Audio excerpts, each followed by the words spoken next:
They say the ocean is a graveyard of secrets, a vast blue abyss that hides the bones of lost civilizations and the whispers of ancient gods. Among these mysteries, one name refuses to fade into myth. One legend remains: Atlantis. For thousands of years, humankind has told the tale of Atlantis, a paradise beyond comprehension, an empire of power, knowledge, and glory, built by beings who may have descended from the gods themselves. But like all empires born from greatness, Atlantis met a fate as violent as its rise was glorious. It vanished, swallowed by the sea in a single day and night. But was Atlantis just a myth, a cautionary tale told by ancient philosophers? Or did it truly exist? A thriving civilization buried beneath centuries of silence and ocean? Chapter 1. The Origin. The earliest known account of Atlantis came from the Greek philosopher Plato around 360 BCE. In his dialogues, Timaeus and Critias, he wrote of an ancient civilization located beyond the Pillars of Heracles, what we now call the Strait of Gibraltar. According to him, Atlantis was a great naval power that existed 9,000 years before his own time. Plato described it in vivid detail: an island larger than Libya and Asia combined, rich in resources, ruled by kings descended from the god Poseidon. It was a utopia of unimaginable wealth and technological advancement, its architecture beyond anything the world had seen. Great rings of land and water surrounded its capital, connected by intricate canals.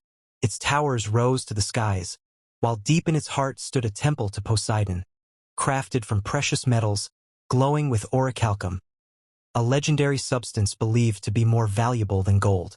It was paradise, but paradise, Plato warned, is fragile. Chapter 2. The Rise of a Superpower.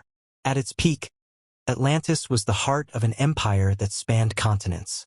Its fleets dominated the seas. Its scholars understood the secrets of the stars. Its priests harnessed energies from the earth itself, forces we've barely begun to rediscover in modern science. Atlanteans were said to command machines powered not by fire or steam, but by crystals vibrating with raw, natural energy.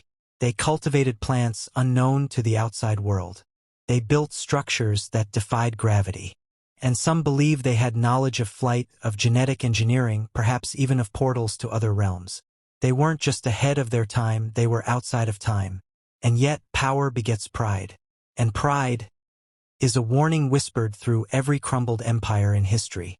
Chapter 3. The Fall. Plato tells us that the Atlanteans grew corrupt. What began as a noble society degenerated into decadence. The kings of Atlantis, once just and wise, became greedy and cruel. Their thirst for domination led them to wage war against neighboring lands, including the early Greeks. Chapter 4. A World Searching. The loss of Atlantis became one of the greatest enigmas in human history. Over centuries, scholars, adventurers, and dreamers searched for it. Was it a cautionary tale invented by Plato?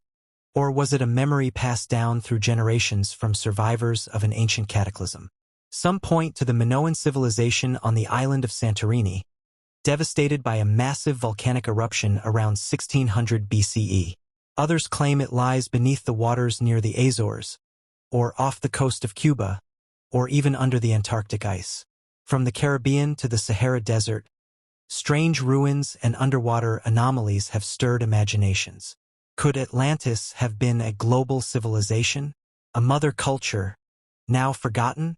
In the 20th century, divers discovered what appeared to be roads beneath the Bimini waters. Sonar scans revealed pyramid-like structures on the ocean floor. And in Egypt, hieroglyphs hinted at lost cities far to the west, across the Great Water. Each clue adds a new layer to the mystery, and yet, none can confirm the legend. Atlantis remains elusive, a ghost of a world that may have once rivaled our own. Chapter 5. The Atlantean Legacy. But what if the story didn't end beneath the waves? Some believe that survivors of Atlantis fled before the cataclysm, bringing their knowledge to distant lands. Ancient myths from Egypt, Mesoamerica, and Mesopotamia speak of gods who arrived from the sea, tall, bearded men who taught agriculture, architecture, astronomy, and writing. Could these gods have been Atlantean refugees? The architectural similarities between ancient pyramids in Egypt and those in Central America have long puzzled historians. Did these cultures share a common ancestor, a lost civilization, remembered only in legends? More than a myth, Atlantis could be the missing chapter in human history, the link between the Stone Age and the sudden rise of advanced civilizations.